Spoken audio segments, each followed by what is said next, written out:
তবে শোনো, এ হলো আমার দাদা রামচন্দ্র, আমি হলাম ওনার ছোট ভাই লক্ষণ, আর ইনি হলেন মা সীতা দেবী। কি বললে? তোমার দাদা রামচন্দ্র? হ্যাঁ গো, এ কোন রামচন্দ্র? হ্যাঁ, এটা কি সেই দশরথ নন্দন নাম, যে রামচন্দ্রের চরণের ধুলির স্পর্শে একজন পাষাণী মানবী হয়ে গিয়েছিল? হ্যাঁ, এটা কি সেই রামচন্দ্র?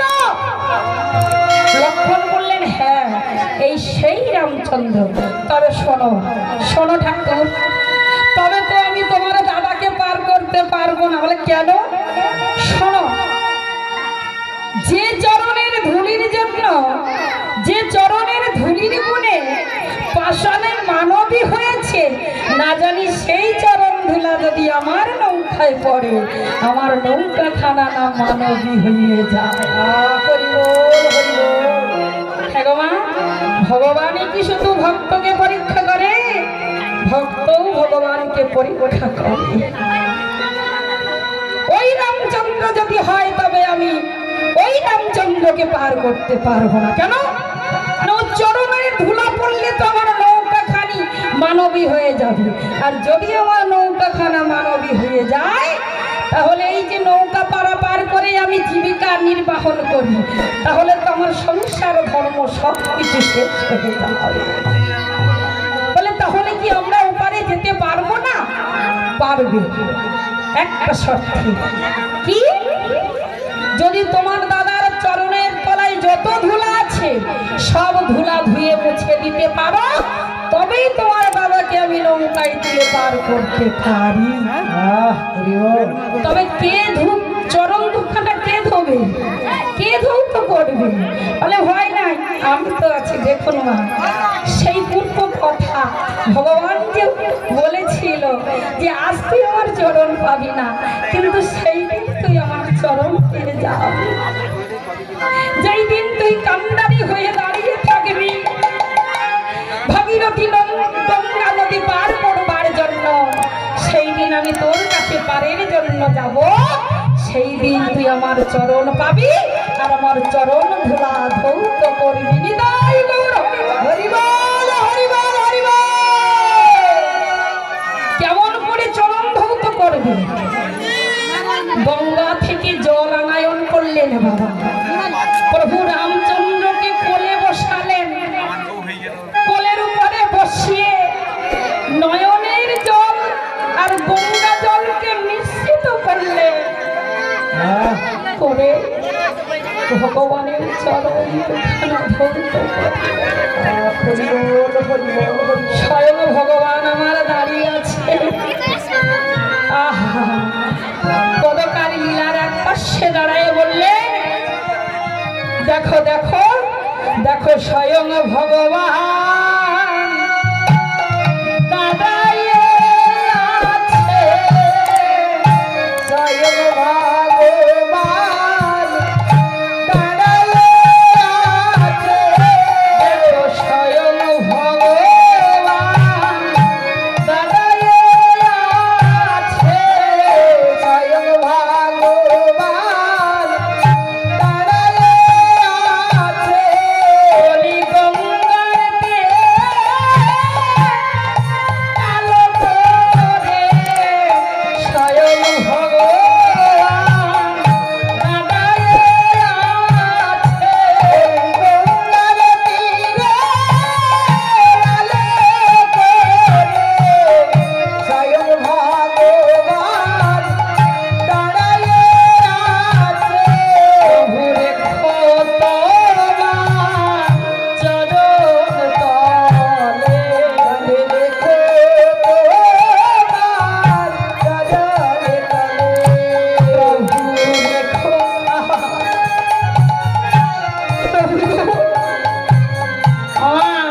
সুন্দর করে চরণ দুখানা ধুয়ে দিচ্ছে, নয়নের জল গঙ্গা জল মিশ্রিত করে নয়নের জল ফেলে কাচ্ছে আর বলছে, প্রভু প্রভু গো,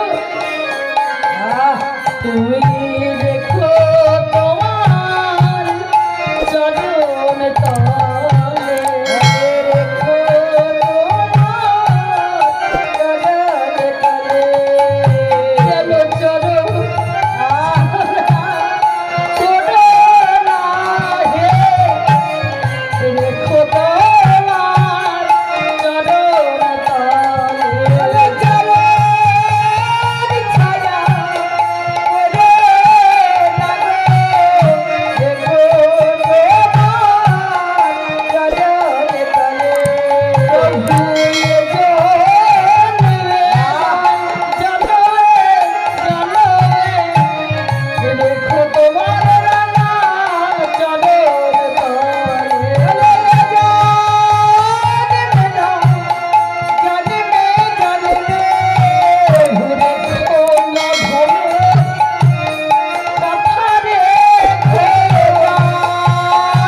পরে প্রভু রামচন্দ্রকে কোলে নিয়ে বসালেন নৌকার উপরে। তিনজনকে নৌকায় তুলে নিয়ে পার থেকে ওপারে পার করে দিলেন। তারা ওই পারে গিয়ে রামচন্দ্র কি করলেন, ওই পারে পার হয়ে গেলেন। ওই পারে পার হয়ে গিয়ে লক্ষণ বলছো নাবি শোনো, এই যে এদিকে শোনো, তুমি তো আমাদের পার করে দিলে, ও পার থেকে এপারে নিয়ে আসলে, তা পার করে দিলে তো করি দিতে হয়, তা আমরা তো বনচারী, আমাদের কাছে কোনো করি নাই, এই সোনার একটা আংটি আছে, এই আংটিটা তুমি নাও। অমনি নাবিক বলছে, শোনো লক্ষণ ঠাকুর, এই পারের জন্য কোনো করি নিতে পারবো না। বলে কেন? তোমায় নিতেই হবে, কারণ আমরা পার হয়েছি, যদি করি না আনে তাহলে আমাদের অমঙ্গল হবে। হ্যাঁ, পারাপার হলে তাকে করি দিতে হয়, বিনা করিতে পারাপার হতে নেই, তাই তোমায় করি নিতেই হবে। বলে না, আমি করি নেব না। শোনো, যদি তুমি করি না নাও, এই দেখেছো আমার হাতে ধনুক, এই ধনুকে বাণ নিক্ষেপ করে তোমায় হত্যা করবো। বলে প্রভু, তাতে আমার জনধন্য হয়ে যাবে। বলে কেন? শোনো প্রভু, তুমি যদি তোমার ওই ধনুকে বাণ নিক্ষেপ করে আমায় হত্যা করো, এখানে না আমার 3টে মনের বাসনা পূর্ণ হয়ে যাবে। আমার 3টে মনের বাসনা পূর্ণ হবে। বলে কি কি? শোনো, কেউ যদি মরে যায়, মরে যাবার পরে তার অস্থিখানা গঙ্গায় নিবেদন করে, কিন্তু প্রভু আমার যেই গঙ্গার তীরেই বিসর্জন হয়ে যাবে, আমার তো গঙ্গা প্রাপ্তি এখানেই হয়ে যাবে। এ হলো আমার প্রথম কারণ। আর দ্বিতীয় কারণ হলো, আমি শাস্ত্রে শুনেছি, কোনো ভক্ত যদি মারা যায় আর মারা যাবার আগে সে যদি ভগবানের স্বরূপ দর্শন করতে করতে, ভগবানের নাম জপ করতে করতে পার থেকে ওপারে যায়, সে নাকি পরের জন্মে ভগবানের পরম ভক্ত হয়ে জন্ম। আমি শুনেছি তোমার দাদা নাকি ভগবান, আর সেই ভগবানের বদন দর্শন করিতে করিতে, যুগল চরণ দেখিতে দেখিতে, তার নাম জপ করিতে করিতে যদি আমি হলো ছেড়ে চলে যাই, তবে পরের জন্ম বলে যদি কিছু থাকে, আমি পরের জন্মে পরম ভক্ত হয়ে জন্ম আসতে। দ্বিতীয় কারণ তো হলো, দ্বিতীয় কারণ কি? বলে শোনো লক্ষণ ঠাকুর, দ্বিতীয় কারণ হলো, তুমি যদি আমায় হত্যা করো, আমার ঘরে তো একমাত্র রোজগার করি আমি, আর আমার রোজগারে সংসার চলে, তা আমি যদি মারা যাই, আমার ছেলে মেয়ে, আমার স্ত্রী, তারা তো না খেতে পেয়ে মরে যাবে, তাই আমি মারা যাবার পরে আমার এই সংসারের ভার তোমার দাদাকে দিতে হবে। আমি শুনেছি তোমার দাদা নাকি ত্রিজগতের ঈশ্বর ভগবান পিতা, আর আমি সেই ভগবানের সন্তান, তাই এই সন্তান যদি মারা যায়, ওই পিতার একমাত্র উদ্দেশ্য থাকবে এই সন্তানের সংসারকে রক্ষা করা। তবে প্রভু শোনো, আমার মনের ছোট্ট বাসনা, আজ ওই কলিখানা আমি তোমায় দিয়ে গচ্ছিত রাখলাম, সেদিন হয়তো দেবার সময় পাব না, যেদিন ওই ভব সমুদ্রের তীরে আমি দাঁড়াবো, ওই ভব কান্ডারি হরির চরণ তলে, হে ভব কান্ডারি আমায় পার করো বলে, তোমার এই চরণে ছোট্ট মিনতি প্রভু, সেদিন এই অধমকে তোমার ওই তরিতে তুলে ওই ভব নদী পার করে দিও, ওই ভব নদী পার করে দিও, ওই ভব নদী পার করে দিও, ভব নদী পার করে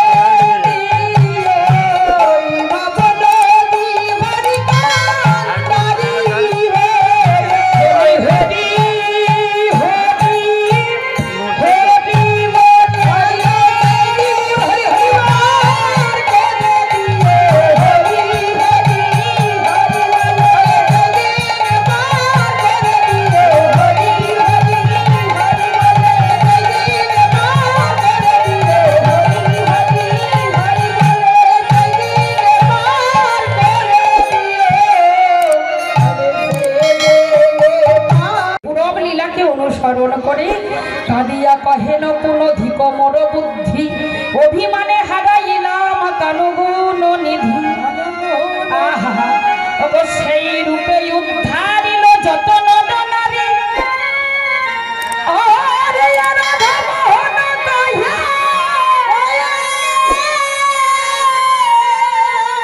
নহিল হামারি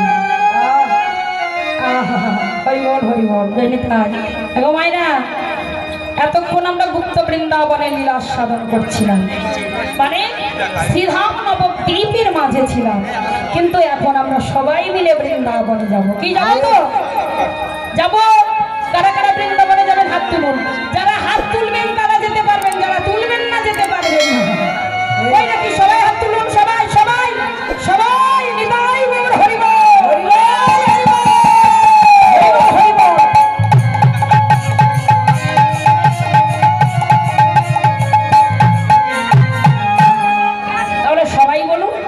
একেবারে চলে রে একেবারে চলে রে এই যে আমাদের মনটা হলো শ্রেষ্ঠ বস্তু তাই না এই মন ছিল বলে আমরা সবাই ছুটে এসেছি মন না থাকলে কেউ আসতাম না এই মনটিকে নিয়ে যাবো একেবারে চলে রে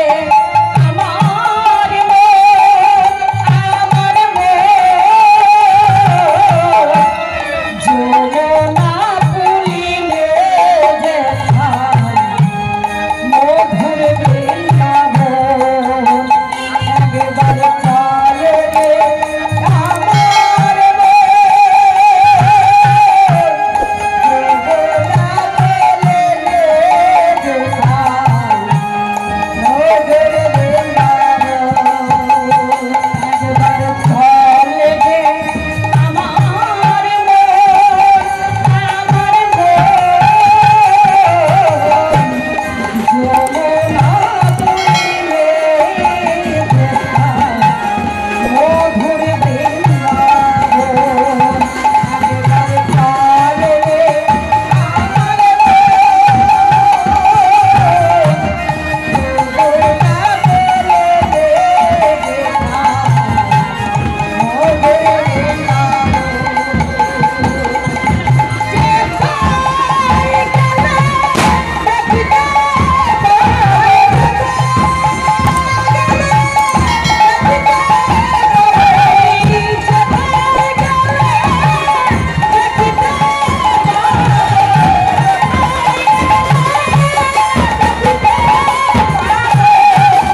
प्रेम से बोलो राधे राधे। राधा रानी की, श्याम सुंदर की, वृंदावन धाम की, भक्त मंडली की। সবাই মিলে বলো। কি বলবে? একটু শুনতে পাচ্ছি আর মায়েদের মুখে একটু হরি কথা কৃষ্ণ কথা শুনলে ভালো লাগে, তাই না? হ্যাঁ হ্যাঁ গো মা, হয়তো আমি ভালো আনন্দ দিতে পারছি না। হ্যাঁ পাচ্ছি দিতে মা, আমি তো আপনাদের ঘরের মেয়ে, তাই না? ভালো হোক মন্দ হোক বাবা, ঘরের মেয়ে অপরাধ নেবেন না, তাই না? হ্যাঁ ঘরের মেয়ের সকল অপরাধ মায়েরা ক্ষমা করতে পারে বাবারা, তাই না?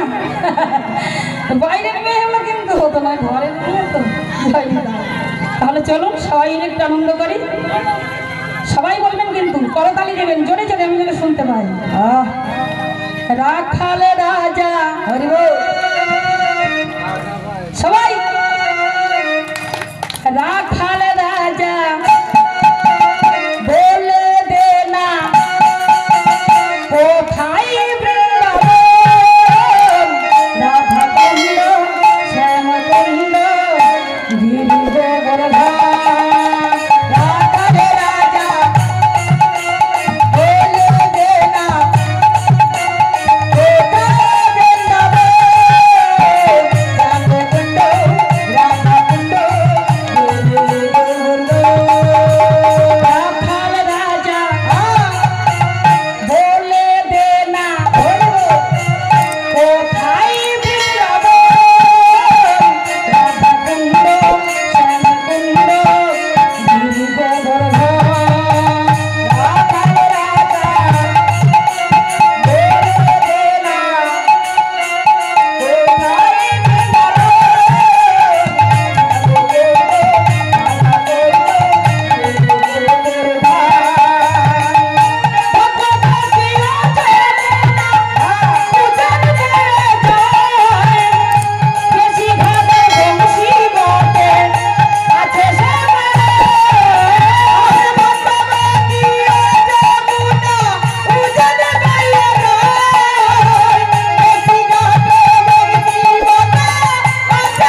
মধুময় মধুর শ্রী বৃন্দাবন ধাম, আনন্দময় মধুর শ্রী বৃন্দাবন